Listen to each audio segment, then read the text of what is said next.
Hi hello welcome to our channel. నేను మీ శ్రీ. ఈరోజు మనం చెప్పుకోబోయే కథ ప్రియనేస్తం పార్ట్ 84. కథలకు వెళ్ళే ముందు లైక్ చేసి హైప్ చేయడం మర్చిపోకండి. ఇక ప్రియనేస్తం కథ చూద్దాం. నీకు అసలు మైండ్ లేదు అజయ్ అని రాగిని అరుస్తుంటే, రాగిని నీకు అసలు బుద్ధి లేదా అన్నాడు అజయ్. నీకే లేదు అని అంతే గట్టిగా అరిచింది రాగిని. మనం ఎక్కడున్నామో చూసి మాట్లాడు కోపంగా అన్నాడు అజయ్. ఇప్పుడు కొంచెం తగ్గి మాట్లాడిందిక. రాగిని వైపు కొరకొరా చూస్తూ ఉన్నాడు అజయ్. హేయ్, నాతో పెళ్ళికి ఎలా ఒప్పుకున్నావు అసలు అని గట్టిగా అరిచింది రాగిని. చుట్టూ అందరూ చూడడంతో మళ్ళీ గొంతు తగ్గిస్తూ, చెప్పు, నాతో పెళ్ళికి అసలు ఎందుకు ఒప్పుకున్నావు నువ్వు అని మళ్ళీ అడిగింది రాగిని. నువ్వెందుకు ఒప్పుకున్నావు సూటిగా చూశాడు అజయ్. నాకు వేరే ఆప్షన్ లేదు, మామయ్య అలా మాట్లాడుతుంటే నేను కాదనలేకపోయాను అని దిగులుగా చెప్పింది రాగిని. కదా, నాకు కూడా వేరే ఆప్షన్ లేదు, నేను మా నాన్న మాట కాదు అనలేక అలా చెప్పాను అని అన్నాడు అజయ్.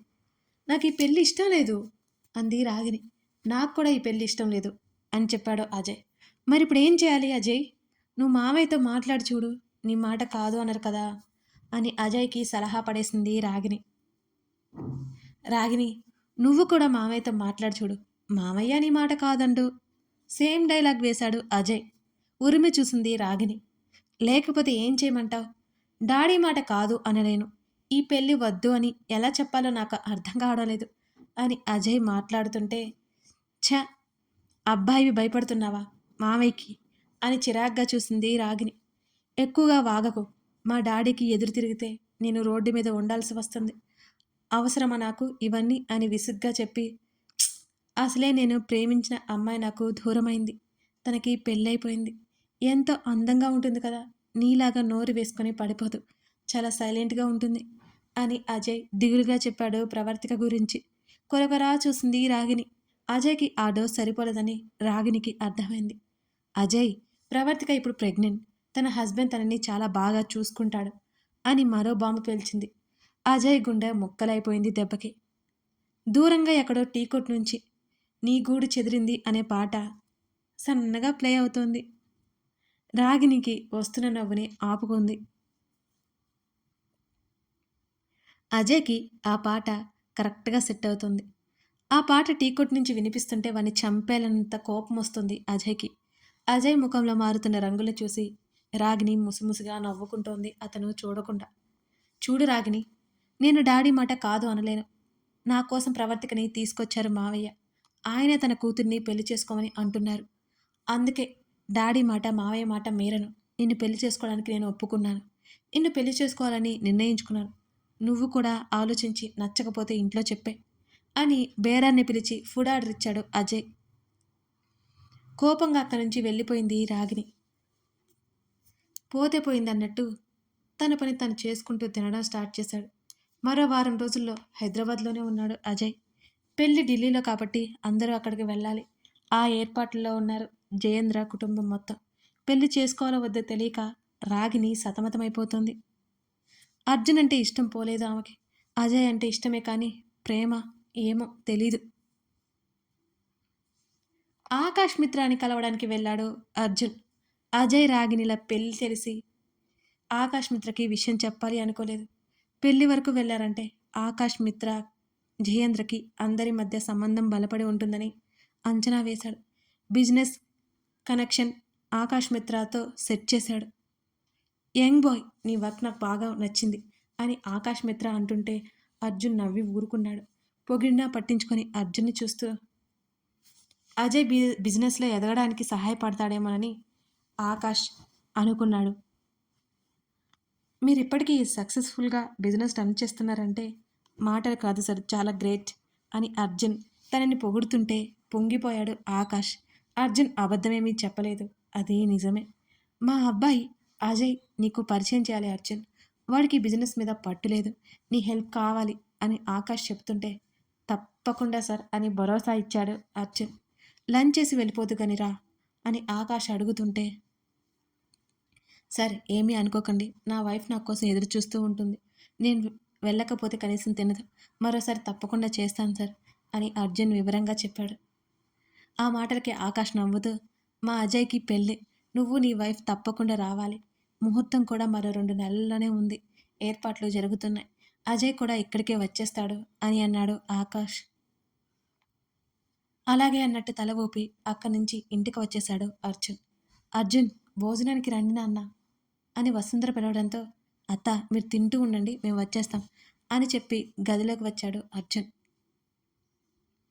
ప్రవర్తిగా కాల్ మాట్లాడుతోంది. హా అమ్మా, అలాగే తింటున్నాను. మందులు కూడా వేసుకుంటున్నానులే అని చెప్పింది. అటువైపు నీలిమ ఏమన్నదో ఏమో తెలియదు కానీ, అమ్మా నేనెందుకు ఏడుస్తాను, ఇప్పుడు ఏడవట్టేదిలే అంది. నవ్వుకుంటూ వాష్రూంలోకి వెళ్ళిపోయాడు అర్జున్. అతను వచ్చేసరికి కాల్ కూడా మాట్లాడుతూనే ఉంది ప్రవర్తిక. సరే అమ్మా, జాగ్రత్త, ఉంటాను అని కాల్ కట్ చేసి అతన్నే చూసింది. ఏంటి అన్నట్టుగా అర్జున్ కళ్ళెగరేస్తుంటే ఏం లేదన్నట్టు తల అడ్డంగా ఊపింది ప్రవర్తిక. ఆమె పక్కన వచ్చి కూర్చుని ఏమైనా తిన్నావా అని అడిగాడు అర్జున్. ఫ్రూట్స్ తిన్నాను అని చెప్పింది. గుడ్, భోజనం చేద్దాంరా అని అన్నాడు అర్జున్. ఇప్పుడేనా అని ముఖాన్ని వికారంగా పెట్టుకుంది ప్రవర్తిక. ఏమైంది అని అడిగాడు. వద్దంటుంటే పిన్ని చాలా చాలా తినిపించేసింది, అసలు ఆకలిగా లేదు నాకు అని బిక్కమొహం వేసుకొని చెప్పింది అర్జున్ వైపే చూస్తూ. ఈ మధ్య యాక్టింగ్ బాగా చేస్తున్నావు కదా నువ్వు అని అన్నాడు అతను. నేనా? మరింత అమాయకంగా అడిగింది ప్రవర్తిక. ఆహా నేను, అతను వెటకారంగా అన్నాడు. నిజంగా ఆకలి లేదు అని మూతి ముడిచి చెప్పింది అతనితో. సరే, మరో అరగంట ఆగిన తర్వాత తింటావా అన్నాడు. అలాగే అన్నట్టు తల ఊపింది. కృష్ణమూర్తి కాల్ చేసి వారిని తినమని చెప్పేశాడు అర్జున్. పిన్ని వాళ్ళు మన కోసం ఎదురు చూస్తూ ఉన్నారా? అయితే వెళ్దాం పదండి అని ఆమె కంగారుగా చెప్తుంటే, వాళ్ళకి చెప్పేశానులే అన్నాడు అర్జున్. ఎక్కువసేపు కూర్చోలేక అలాగే వెనక్కి వాలింది ప్రవర్తిక.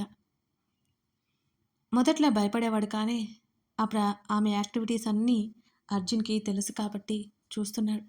ఆమె పాదాలు ఒడిలో పెట్టుకోగానే ఈసారి వెనక్కి లాక్కోలేదు. ఆమెకి అలవాటే కాబట్టి ఆమె కాళ్ళని మెల్లిగా నొక్కుతూ ఉన్నాడు. బరువుగా ఉన్న శరీరం కొంత తేలికగా అనిపించసాగింది ప్రవర్తికకి అతను అలా చేస్తుంటే. కళ్ళు మూసుకొని అలాగే ఉండిపోయింది ఆమె. కాలు నొక్కుతూ ఆమె వైపు చూశాడు. శరీరానికి కాస్త నీరు పట్టి వింతైన కాంతిగా ఉంది ఆమె ముఖం. ఓయ్, నిద్రపోతున్నావా అంటూ ఆమె అరికాలులో వేలుతో రాశాడు. లేదు లేదు, నవ్వుతూ కాళ్ళు వెనక్కి లాక్కుంది. 6వ నెల చివరికి వచ్చేసింది. ఆమె బొజ్జ మీద చీర పక్కకు తొలగించి మెల్లిగా వేళ్లతో నిమిరి ముద్దు పెట్టుకున్నాడు. చెవి పెట్టి వింటుంటే చిన్న చిన్న సౌండ్స్ వస్తున్నాయి ఆమె పొట్ట నుంచి. బేబీకి ఎక్కిస్తుంటే అతను ఎంజాయ్ చేస్తున్నాడు. చూసారా చూసారా, ఇప్పటి వరకు గమ్ముగా పడుకొని మీరొచ్చాక గంతులేస్తుంది అని ఇంకా బయటపడిన తన బిడ్డ మీద కంప్లైంట్ చేస్తోంది అర్జున్కి. నా బేబీ కదా, అంత ఇష్టం నేనంటే అతను సంతోషంతో సంబరంగా చెప్పారు. మరొకసారి తన పాపకు చేరేలా ముద్దు పెట్టుకుని అతని స్పర్శని అందించడానికి ఆరాటపడుతున్నట్టున్నాడు. మరి నేను అలిగినట్టు మూతి ముడుచుకుని అర్జున్ని చూసింది ప్రవర్తిక. ఆమె చేతి దగ్గరికి వచ్చి నీ వయసు ఎంత అంటూ ఆమె హృదయం మీద చీరపవడను పక్కకు తొలగిస్తూ అడిగాడు. వయసు ఎంతో తెలియకుండానే పెళ్లి చేసుకున్నారా అంటూ అతని చూపులు తన హృదయానికి తాకుతుంటే తాళలేక పక్కకు తిరిగింది ప్రవర్తిక. నిజంగా అడుగుతున్నాను, చెప్పు అంటూ పచ్చటి ఆమె వీపు మీద పెదవులతో రాశాడు. 24 వచ్చింది అని చెప్పింది తడబడుతూ. ఇప్పుడు వయసు గురించి ఎందుకు మీకు? అతని వైపు ఓరగా తల తిప్పి చూసింది. ఇంకా చిన్నపిల్లలా అలుగుతూ ఉంటావు కదా, ఏడుస్తూ ఉంటావు కదా, నీకు 24 సంవత్సరాలు వచ్చాయంటే నమ్మకం కలగట్లేదు అంటూ ఆమె నడుము దగ్గర మెల్లిగా చేత్తో నిమురుతూ చెప్పాడు. అతని చేతి మీద కొట్టింది. నవ్వాడతను. ఏమైంది అంటూ. మీరు నన్ను అలా అంటారేంటి? అలకగా అర్జున్ వైపుకి తిరిగింది మెల్లిగా. ఏం కాదా? అతని చూపులు ఆమె కంఠం మీదుగా దిగువకు వెళ్తుంటే అతని కళ్ళకు చేతిని అడ్డుపెట్టింది ఆమె. చీర పవిట కోసం వెతగ్గా అది అతని చేతిలో కనిపించింది. ఇటివ్వండి అంటుంటే కళ్ళకున్న ఆమె చేతులు సున్నితంగా తప్పించి ఆమె ముఖం మీద ఒక్కొక్క భాగానికి ముద్దు పట్టసాగాడు. ఆమె ముక్కల మీద చుంబించి ఆమె చిట్టి పెదవుల మీద వేలితో రాస్తుంటే అర్జున్ మెడ చుట్టూ చేతును వేసి అతని జుట్టు నిమురుతోంది నెమ్మదిగా. మెల్లిగా ఆమె పెదవులు అందుకోగానే అతని జుట్టులోకి వేళ్లు పోనిచ్చి అదుముకుంది తన వైపుకు. ముద్దు సాగుతుండగా అతని చేతిలో ఉన్న చీర లాక్కుని అతనికి దూరంగా జరగగానే పవిట వేసుకుంది. అతను అలిగినట్టు చూడగానే రాత్రికి ఇప్పుడు కాదు అంటూ కళ్ళు గోడ గడియారం వైపుకు తిప్పింది. అప్పుడింకా మిట్ట మధ్యాహ్నం. మరొకసారి ఆమె పెదవుల మీద గాఢంగా ముద్దు పెట్టి వదిలాడు అర్జున్. నవ్వుకుంటూ బెడ్ దిగింది. చీరని అతనే సరిచేసి, ఇప్పుడు వదిలేస్తున్నా. ఈవినింగ్ రెడీగా ఉండు. ఈరోజు మావయ్యతో పాటు ఆఫీస్కి వెళ్ళాలి. వచ్చేసరికి లేట్ అవుతుంది అని అతను చెబుతుంటే సిగ్గుతో టక్కున తలదించుకుంది. ఆమె నడుము వెనుక భాగం సున్నితంగా వేళ్లతో మీటి ఆమెతో పాటు బయటికి నడిచాడు అర్జున్. రాత్రవుతుంటే ఎప్పుడెప్పుడు వస్తాడో అర్జున్ అని ఎదురుచూస్తోంది ప్రవర్తిక. కృష్ణమూర్తి సాయంత్రం వచ్చి అర్జున్కి లేట్ అవుతుందని చెప్పాడు. తను ఎప్పుడో భోజనం చేసేసి అర్జున్ కోసం చూస్తోంది. అప్పటికే చాలా టైం అయిపోయింది. ప్రవర్తిక, నువ్వు వెళ్ళి పడుకోరా, అర్జున్కి కాస్త ఆలస్యం అవుతుంది అని కృష్ణమూర్తి చెప్పాడు. పగలు నిద్రపోయాను కదా బాబాయ్, ఇంకా నిద్ర పట్టట్లేదు. ఇక టీవీ చూస్తూ కూర్చుంటా అని సోఫాలో కూర్చుంది ప్రవర్తిక. సరే జాగ్రత్త. అడిగి తలుపుతి. ఆకలి అనిపిస్తే ఫ్రిడ్జ్లో ఫ్రూట్స్ ఉన్నాయి, మిల్క్ రెడీగా ఉన్నాయి. అడిగి అది కూడా మరీ మరీ చెప్పి వెళ్ళింది వసుంధర. తను నవ్వి అలాగే అన్నట్టు తల ఊపింది. వసుంధర వాళ్ళు అక్కడి నుంచి వెళ్ళిపోయారు. పని వాళ్ళు కూడా పని ముగించుకొని పోయారు. అర్జున్కి కాల్ చేద్దాం అనుకుని ఫోన్ తీగానే అర్జున్ నుంచే కాల్ వచ్చింది. ఏవండి, ఆమె పిలిచేలోపు అందరూ పడుకున్నారా అని అడిగాడు అర్జున్. ఎప్పుడొస్తారో, ఇప్పటికే చాలా ఆలస్యం అయిపోయింది కదా అని ఆమె అంటుంటే, వచ్చాను తలుపుది అన్నాడు అర్జున్. కాల్ కట్ చేసి మెల్లిగా నడుచుకుంటూ తలుపు దగ్గరికి వచ్చింది సంతోషంగా. తలుపు తీగానే లోపలికి వచ్చాడు అర్జున్. డోర్ లాక్ చేసింది ప్రవర్తిక. వాటర్ కోసం ఫ్రిడ్జ్ దగ్గరికి వెళ్ళి వాటర్ తాగి వస్తుంటే, ఆలస్యం అన్నారు, మరి ఇంత ఆలస్యమా నవ్వుతూ అడుగుతూ నుదుటిన దెబ్బ తాకిన అర్జున్ని చూసి ఆమె ముఖంలో నవ్వు మెల్లిగా ఎటో జారిపోయినట్టయింది. కంగారు పడిపోయి అతని దగ్గరికి నడిచింది ప్రవర్తిక. గట్టిగా మాట్లాడుకో, అత్త వాళ్ళు వింటారు అంటూ ఆమె చేతిని పట్టుకుని గదిలోకి తీసుకొచ్చాడు అర్జున్. అప్పటికే బావిలో ఊరిన నీళ్ళలా ఆమె కళ్ళల్లో నీళ్లు నిండుకున్నాయి. వాళ్ళ రూమ్ డోర్ లాక్ చేసి ఫ్రెష్ అయి వస్తాను అని ఆమె వైపు చూడకుండానే వెళ్ళిపోతుంటే, ఏం జరిగింది ఏడుపు గొంతుతో అడిగింది ప్రవర్తిక. ఇప్పుడు ఆమె కళ్ళల్లో నీళ్లు గమనించి సడన్గా జీప్కి ఒక పాప అడ్డొచ్చింది. జీప్ డివైడర్ వైపు తిప్పడంతో ముందుకు తూలాను. చిన్న దెబ్బే, ఏం కాలేదు, కంగారు పడుకో అని అంటూ చిరాగ్గా ఉంది. ఫ్రెష్ అవుతాను, ఏడవకు అని మరోసారి చెప్పి అతను వెళ్ళిపోయాడు. అర్జున్ చెప్పింది విన్నాక ఆమె గుండె దడ మొదలైంది. ఎంత ప్రమాదం తప్పింది అనుకుంటూ బెడ్ మీద కూలబడింది ప్రవర్తిక, తన్ని తాను అదుపు చేసుకుంటూ. అర్జున్ స్నానం చేసి బయటకు వచ్చేశాడు. అతనికి డ్రెస్ ఇవ్వాలని లేచి కబోర్డ్ దగ్గరికి వెళ్ళింది. అతనికి బట్టలు తీసిచ్చి ఇలా కూర్చొనంటూ అతన్ని బెడ్ మీద కూర్చోమని ఫస్ట్ ఎయిడ్ బాక్స్ తీసి నుదుటికి అంటుకున్న బ్లడ్ క్లీన్ చేస్తుంటే ఆమె చెయ్యి మెల్లిగా వణుకుతోంది. అది గమనించి ఆమె చేతిని పట్టుకుని పక్కన కూర్చోబెట్టుకున్నాడు అర్జున్. చిన్న దెబ్బే అని అతను అంటుంటే అతని వైపు తిరిగి గాయం దగ్గర ఆయింట్మెంట్ రాసి బ్యాండేజ్ వేసింది ప్రవర్తిక. భోజనం తీసుకొస్తాను అని లేచి వెళ్తున్న ఆమె చేతిని పట్టుకుని లాగి ఒడిలో కూర్చోబెట్టుకున్నాడు అతను. ఏంటి, రెడీ అవ్వలేదు ఇంకా అని అడిగాడు ఆమె భుజానికి ముఖమానించి. భోజనం చేయాలి ముందు మీరు అంటూ ఆమె లేవబోతుంటే లేవనివ్వలేదు అర్జున్. ఇప్పటికే చాలా ఆలస్యం అయిపోయింది, వదలండి, తిన్నాక మీ ఇష్టం అని చిన్నగా అందామె. ఆమె బేబీ బంప్ మీద నిమిరాడతను. అతని తలని తనకి అదుముకొని, ప్లీజ్ భోజనం చేయాలి, వదలండి అని ఆమె చెప్తుంటే ఆమె మెడ దగ్గర ముద్దు ఇచ్చి ఆమెను వదిలాడతను. దెబ్బ తాకిన అతని నుదుటి దగ్గర ముద్దు పెట్టుకుని లేచి కిచెన్లోకి వెళ్ళింది. భోజనం వేడి చేసి అతనికి వడ్డించింది. మీరు తినేసి రండి అని చెప్పి గదిలోకి వచ్చింది ప్రవర్తిక. అర్జున్ భోజనం చేసి ఫ్రూట్స్ కట్ చేసుకుని బౌల్లో పెట్టుకుని గదిలోకి వచ్చాడు తిరిగి. ఆమె గదిలో కనిపించకపోవడంతో వాష్రూమ్లో ఉందేమో అనుకుని డోర్ లాక్ చేసి బాల్కనీలోకి వెళ్ళి నిలబడ్డాడు. పరశురాం పోయేలా ఉన్నాడని కాల్ వస్తే జైల్లో పడేయమని చెప్పాడు అర్జున్. అతనెంత క్రూరంగా ప్రవర్తిస్తున్నాడేమో అనిపిస్తోంది ఒక్కోసారి అతనికి. కానీ తప్పట్లేదు, అందరూ అతన్ని అలా మార్చేశారు మరి. అతని ప్రాణానికి ప్రాణాన్ని దూరం చేసి అతన్ని ఒక రాక్షసుడిగా మార్చేశారు. ఎంతమంది ప్రాణాలు తీసినా ఏ ఒక్కరిని ఊరికే వదలడతను. తనకేమవుతుందో అనే భయం లేదు. కానీ తన వాళ్ళకేమవుతుందో అనే కంగారు ఉంది అర్జున్‌కి. ఎందుకంటే జయేంద్రని తక్కువ అంచనా వేయడానికి వీల్లేదు.